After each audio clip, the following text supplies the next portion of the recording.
Fala galera, começa esse episódio me desculpando porque no último episódio que eu gravei, o Twitter Files número 5, eu realmente pensei que seria o último, tudo indicava que era o último, mas ontem Matt Taibbi, que foi o primeiro jornalista a publicar a saga Twitter Files, publicou mais um episódio de número 6, que trata de relações espúrias ali e de subserviência do Twitter a agências governamentais dos Estados Unidos.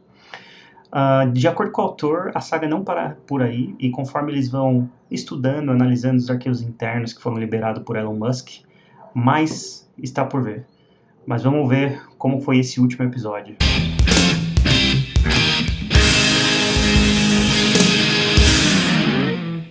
Esse episódio do Twitter Files fala mais detalhadamente sobre algo que a gente já tinha visto superficialmente, que era a relação entre o FBI e alguns contatos dentro do Twitter. A gente falou na época do Yoel Roth, que era o líder de confiança e segurança da empresa, mas agora, com a análise desses arquivos internos, o autor dessa vez, que é o Matt Taibbi, mostrou que essa relação era bem mais profunda.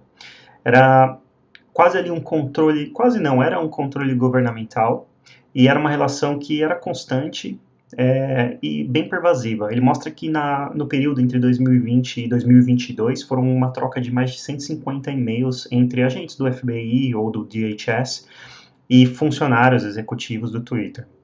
A parte desses e-mails era pedindo informações de usuários do Twitter que eram investigados pelo FBI, e outra parte era pedidos ativos ali de moderação de conteúdo, inclusive trazendo links de tweets ou links de contas de usuários que eles acreditavam estar ferindo a política do Twitter. Uma coisa que o autor mostra que é emblemática é que grande parte desses tweets que os agentes do FBI traziam eram tweets de contas irônicas, contas paródias, fazendo piada, e não era nada sério. Além disso, essas contas nem engajamento tinham, e o autor mostra isso. Ele mostra que esse problema meio que se inicia no pós-eleições de 2016, que foi aquelas disputada entre Trump e Hillary Clinton, que Trump saiu vencedor, e que rolou um boato e acho que tiveram muitas coisas que levaram a uma suspeita forte de intervenção russa nas eleições americanas. E foi criado dentro do FBI um departamento que chama FITF, que é o Foreign Influence Task Force, para cuidar de, basicamente, intromissão estrangeira nas eleições americanas dali em diante. Esse departamento tinha cerca de 80 agentes, e ele que se correspondia ativamente com o Twitter para investigar qualquer tipo de fraude que eles suspeitavam. Existia uma pressão dessas agências para moderar conteúdo ativamente, e o autor fala disso, que era uma coisa que fica clara pelas comunicações internas. E ele mostra que todos sabiam já que que o governo fazia análises de dados em grandes quantidades por diversas razões, entendeu? Mas não por controle social, mas para, não sei, entender a sociedade melhor.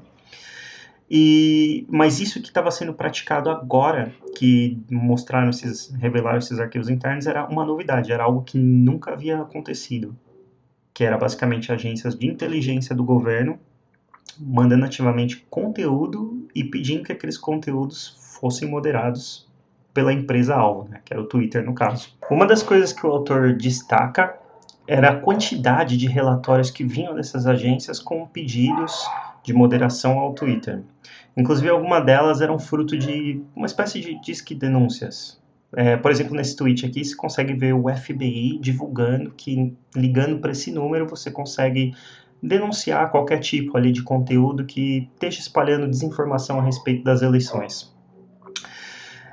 Depois disso, o autor começa a mostrar alguns e-mails que exemplificam como era essa relação entre as agências do governo e o Twitter. E ele mostra também que era uma relação de subserviência, na maioria dos casos. Até a maneira como essas agências se comunicavam com o Twitter mostrava que eles eram subservientes à vontade do governo.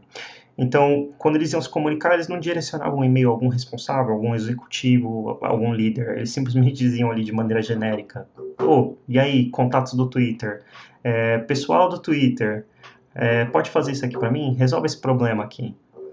Nesse e-mail aqui, por exemplo, eles pediram que essas 4 contas fossem investigadas porque eles acreditavam que as contas estavam quebrando ali as políticas, ferindo as políticas do Twitter e deveriam ser suspensas. Esse A. Froman, como vocês podem ver nos tweets dele, basicamente era uma conta paródia que fazia apenas piada. E os tweets que eram marcados ali, o link pelo FBI, eram piadas claras. Uma era a respeito da data da eleição, que ele dizia que, democratas, não se esqueçam que vocês votam no dia 9, que era um dia após as eleições. Então ele estava ali fazendo uma sacanagem, dizendo, porra, velho, a eleição é amanhã, tá? Na esperança que as pessoas caíssem e não fossem votar no dia certo. Tonteria total. O outro aqui também é um tweet que ele está simplesmente ironizando, dizendo que, se a gente tiver problema aí nos gastos, nos gastos do governo, a gente pode usar essa balsa aqui para transportar carga como alternativa. Esse outro e-mail mostra como o FBI se metia não apenas num lado político, mas em qualquer um deles. E, inclusive, o pedido de verificação dessas duas contas, de tweets por essas duas contas, uma que apoiava os republicanos e a outra que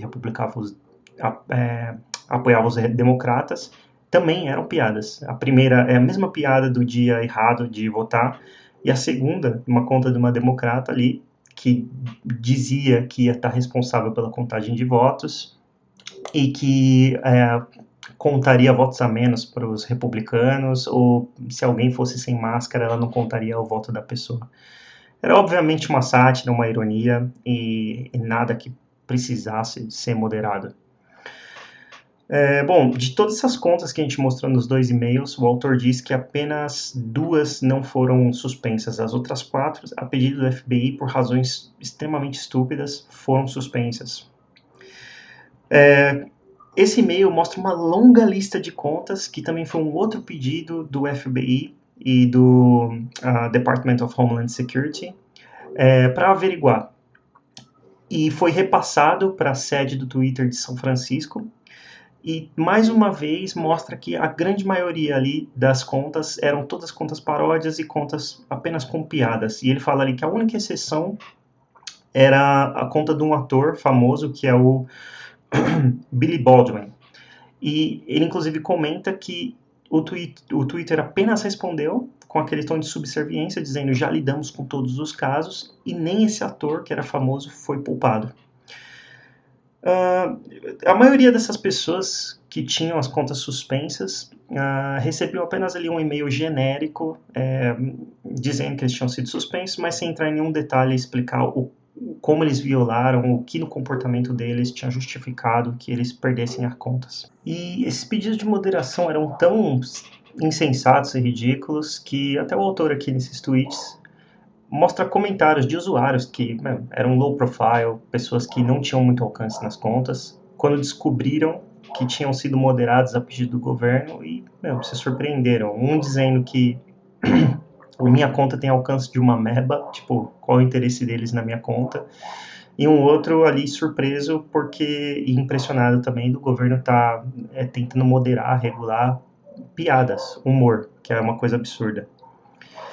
Um outro desdobramento também foi um e-mail de uma executiva da parte jurídica do Twitter a respeito de uma reunião que se tornaria semanal, que ela teve com todos esses órgãos de inteligência e lei que enforçam o cumprimento de lei nos Estados Unidos, revelando os resultados dessa reunião e demonstrando ali uma relação bem amistosa. Ela questiona ali implicitamente se teria problema em compartilhar material sigiloso dentro do Twitter. E o FBI responde que não, que tudo bem. E isso, segundo o autor, demonstrava que existia ali uma relação meio tipo, sabe, a grande família, a familhona do Twitter e dos órgãos de agência governamental, e que tá tudo certo entre nós. E inclusive ele faz o comentário dizendo que nenhuma outra empresa teria esse direito de ter acesso à informação classificada, informação sigilosa.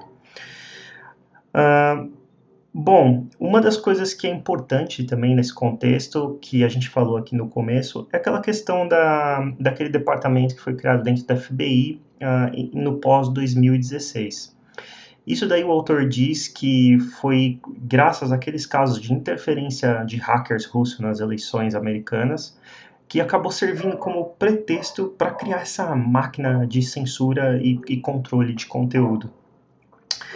Isso também tem, de acordo com o autor, muito a ver com o que aconteceu no pós-11 de setembro, que foi quando surgiu aquele estado de segurança dos Estados Unidos, onde mudou todas as regras nos aeroportos e uma série de outras regras dentro do país, começou aquela perseguição e luta contra o islamismo e terrorismo. E ele disse que essa foi a primeira grande flexibilização e quebra de regras assim antes nunca discutidas, e depois esse caso de 2016 gerou a criação desse departamento que começou a controlar basicamente as redes sociais. Inclusive o Department of Homeland Security, num dos documentos que ele compartilha com o Twitter, faz o comentário de que a permissividade de algumas redes sociais ajudava a dar território fértil para oponentes como os russos em 2016.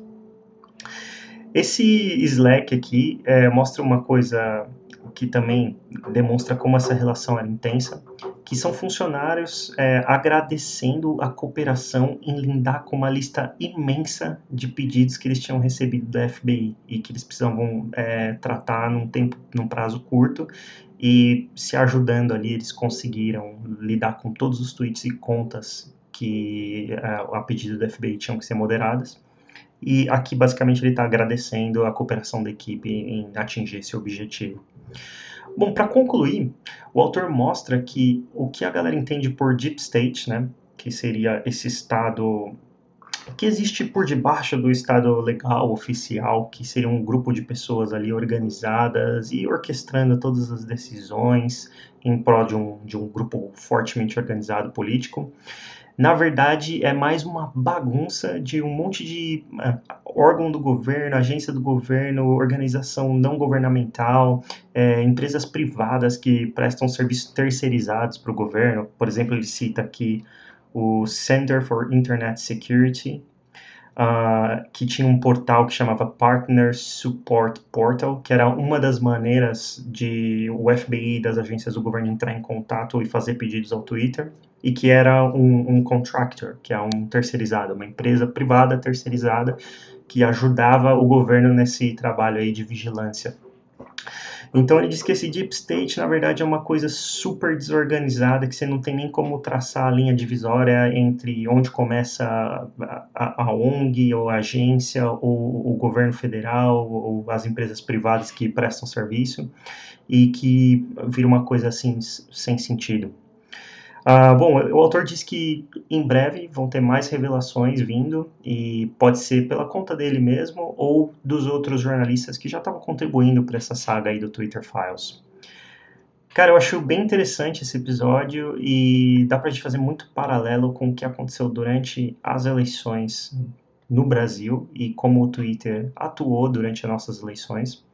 Acho que a grande diferença foi que o Twitter agia a pedido do TSE, mas seria muito interessante se a gente tivesse um dia acesso a arquivos internos, como a gente está tendo dos casos nas eleições americanas, nas eleições brasileiras. Com certeza deve ter muita coisa ali que revelaria, assim, possíveis conspirações ali, ou possíveis apoios de um lado em detrimento do outro. Bom, eu vou ficando por aqui. Obrigado mais uma vez. Por favor, lembre-se de se inscrever e deixar um like. E viva a liberdade!